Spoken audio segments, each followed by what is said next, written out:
Welcome back to We Marry the Family podcast series, where I explore the realities of life with in-laws.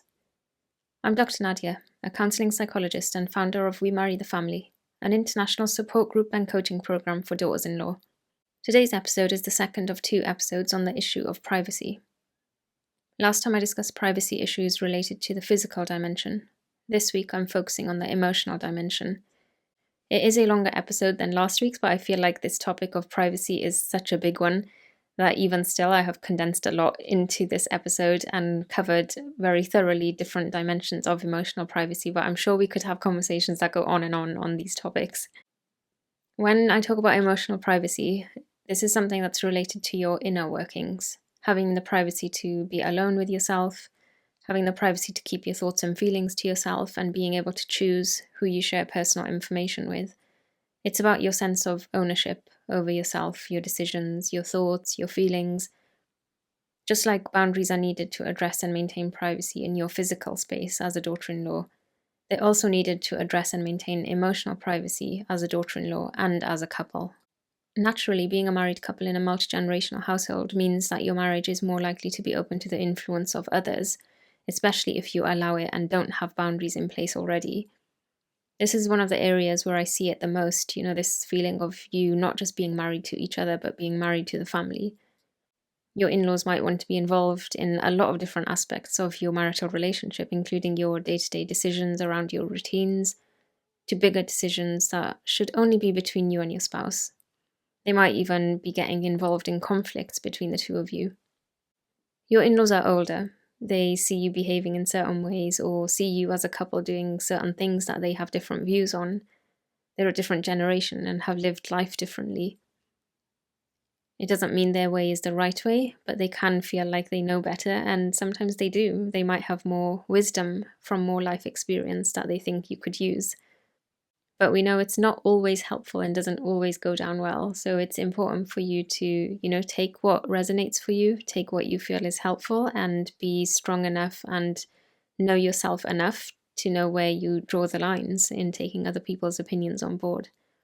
They might be telling you that you should stop going out without your husband, that you should make a dish for the neighbours, or that you shouldn't pick your baby up so much. Parents-in-law and some brothers and sisters-in-law might do this out of love and concern, or out of a sense of entitlement and control. You'll learn to tell the difference. Either way, this involvement can undermine your autonomy as a couple. How do you bond and grow as a couple when you have in-laws putting themselves in your marriage? How do you learn when others are constantly telling you what to do? How do you maintain your own authority? You can still hear and take others' opinions and thoughts on board whilst remaining true to yourself. And you can still listen to what others have got to say whilst making your own decisions. There are two parts to this. One is to do with you as an individual, knowing yourself and having confidence in yourself. The other is knowing your spouse and vice versa, your spouse knowing you.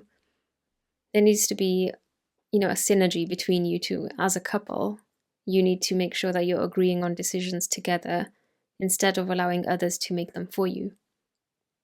When it comes to personal things between the two of you and areas of disagreement, you need to know your rules as a couple. What will you and won't you share with the family openly? Will you share your marital problems with your parents-in-law or with a sibling that you both respect and trust? Will you always attempt to deal with problems together? And in what situations might you reach out to family for support? As a couple, you need to be on the same page with how you view privacy and how you maintain privacy at a level that is good for you both. By doing this, you're establishing trust in your marriage too. I guess you can call these things agreements. When you're setting boundaries as a couple with your family, or when you're setting boundaries and rules between yourselves and how you will deal with certain issues. These agreements are a healthy way to care for your marriage and for each other. You're showing each other how much you prioritize and respect one another, and how loyal you are by upholding your end of these agreements. It creates emotional security in your marriage. For example, if you have a big blowout, but you've agreed between yourselves that you'll always give yourselves a week to sort something out before getting a friend or family member's opinion. Or if you've got a family event coming up on your side and you agree that you as the daughter-in-law will be the one to tell your in-laws about it instead of your partner telling them. When you have agreements in place, it leaves less chance for further disagreements, upsets, and betrayals. And it makes your marriage so much smoother and stronger by giving you confidence in one another. As a spouse, trust and security are built very strongly when you are a safe and reliable person for your partner, when you just know that you have each other's back. In reality, I know many couples struggle with this when living with in-laws, but it does need to be corrected. If you can't trust your partner and you don't feel safe with your partner, that's a really big problem. It's one of the major reasons daughters-in-law struggle, because without this trust and safety in their husband, they feel alone and isolated, and not just amongst the family, but in their marriage. As a partner, it's your role to uphold each other's privacy with the wider family, and this goes both ways. Don't share things your partner wouldn't want you to share. Know where the lines are. Think about why you want to share something before you do, and what impact that could have. One way this plays out is when the wife shares something personal with her husband, and instead of keeping it between them, he shares it with his mother or his sisters or his friends. A daughter-in-law who has had a difficult interaction with her mother-in-law will want to bring this to her husband. It could be something like, when you were at work, your mum made it clear that she didn't like me. She said that you would have been better off getting married in Pakistan. And then he goes and confronts his mum without any discussion with his wife about how she wants this to be handled. Or if she's sharing her discomfort at being at home without her husband, and she might say, I feel so anxious when you're not here. He might go to his parents later saying, she's not feeling comfortable, can you make her feel more welcome? Or she's feeling uncomfortable, what did you say to her? Without fully understanding and discussing the wife's feelings or how they want to work on this together.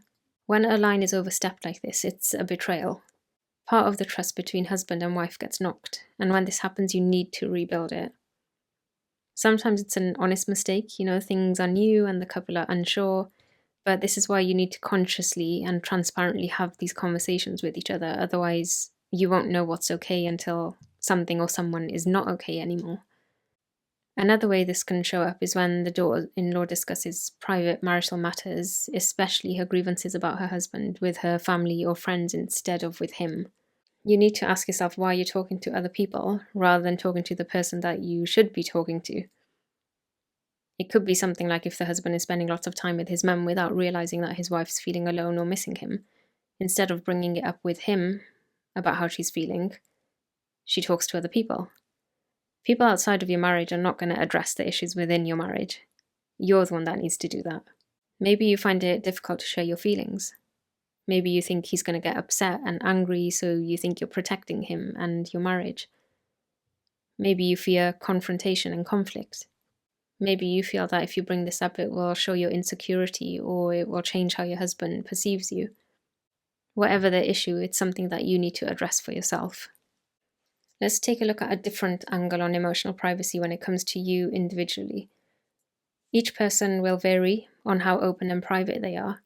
Some people are naturally more open and share a lot more about themselves, whereas other people are naturally just a lot more private and reserved.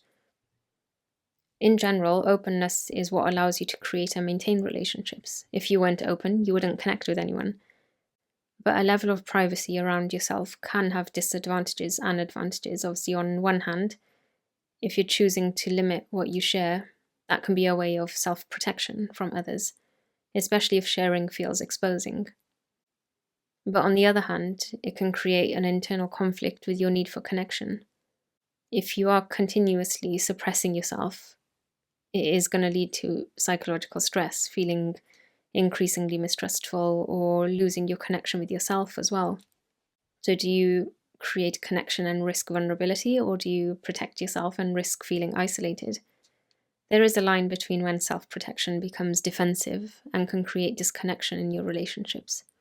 With in-law relations, you need to honor the parameters of your own personality and be aware enough to know who you can trust.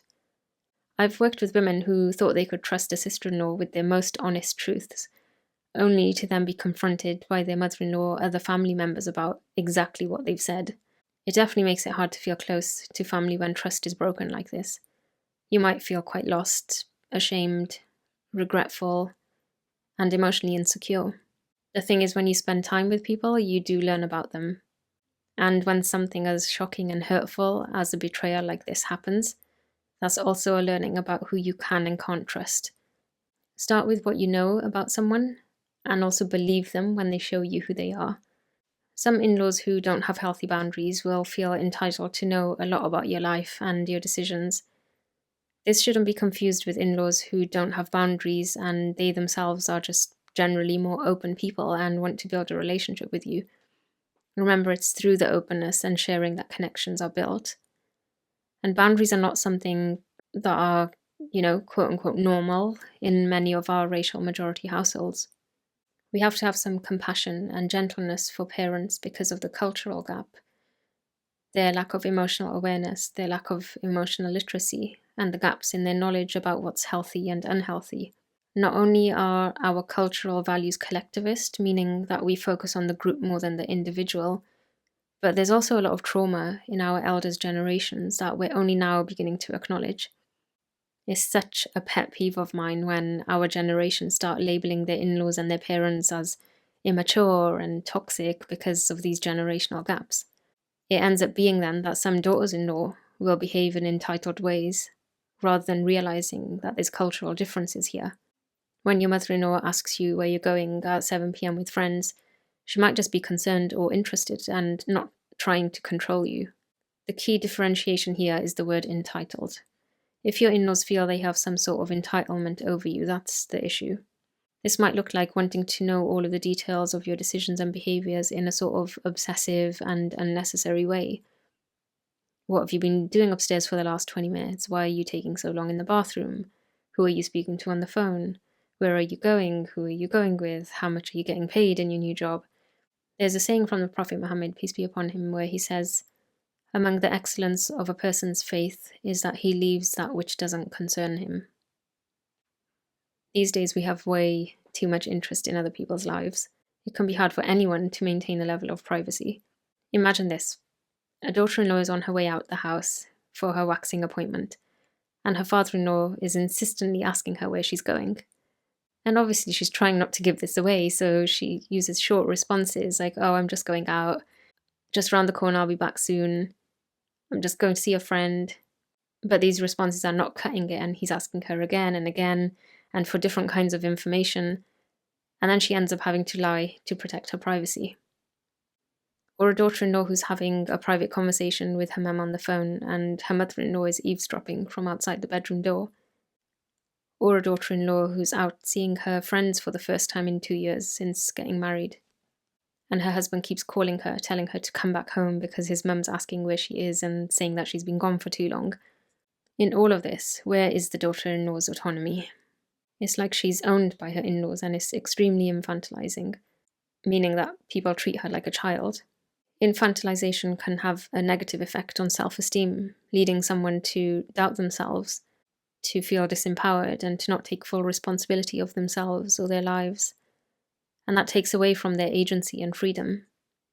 Instead, it gives others more power over their life. Sometimes people will infantilize others to claim superiority and control over them. And sometimes a person might infantilize themselves so they don't have to take full responsibility over their own life and their own self. If relationships are healthy, there will automatically be an openness, especially when living under the same roof. It makes sense that there's a natural flow, like the daughter-in-law saying to her in-laws, "I'm just going out, I'll be back in the evening." Or, "Remember that friend I told you about? She's coming down for the day, so we're just going out for dinner." Or sometimes not even needing to say anything about it and just going about the day all the same without anyone making an issue. It's just casual. Sadly, many women feel like they are under surveillance or under scrutiny, with in-laws wanting to know every detail of her life and decisions. So eventually the daughter-in-law ends up not wanting people to know anything, especially if other people are talking about her life amongst themselves. If she's getting constantly interrogated and criticized and talked about for the smallest of decisions and actions, psychologically this makes a person withdraw even more, and then the relationship becomes very tense, because you've got the in-laws that are pushing forward and the daughter-in-law that's moving further back. There's more resistance and more distance, which is the opposite of that healthy openness. Daughters-in-law then have either a lot of anxiety about sharing or not sharing personal information. or they feel obligated to share when they don't want to. Like I mentioned before, sharing information about yourself is how you form relations. There's a back and forth in discussions, sharing of opinions and feelings. So when you close off from sharing about yourself, it does prevent a relationship from continuing to develop. Sometimes that's unintentional. Sometimes it's because of the dynamics that are at play. Other times it might be that that's what you want. Like when your in-laws pry into your life without sharing anything about themselves, or without really being genuinely interested. And when there's no reciprocity that you would find in healthy, well-balanced relationships, you might reconsider your openness in these instances.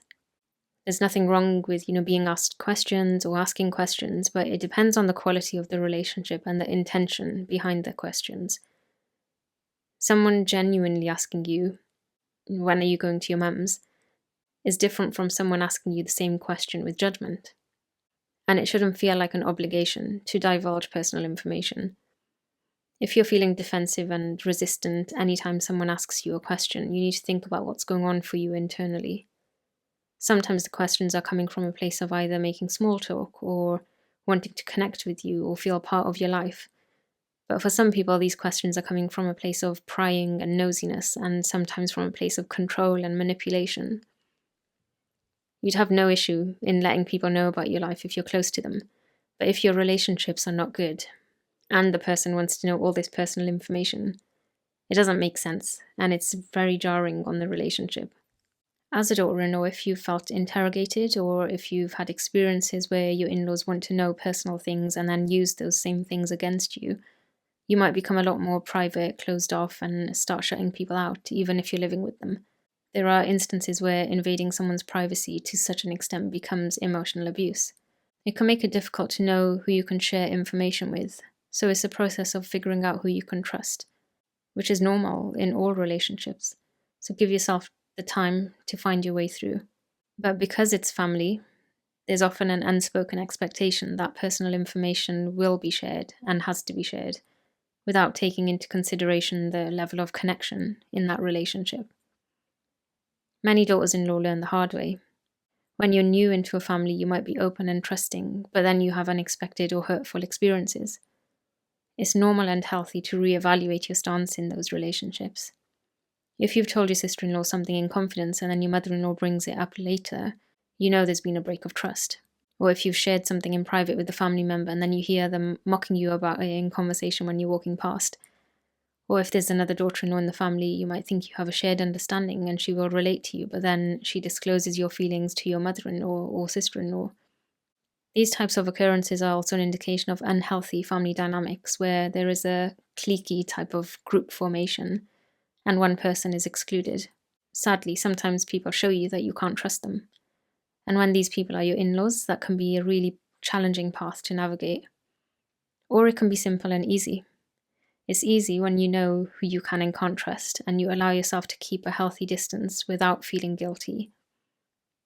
And it's challenging when you're trying to look past the issue because you think you're being the bigger person by not holding anyone accountable, or not having personal boundaries, or if you have people-pleasing tendencies.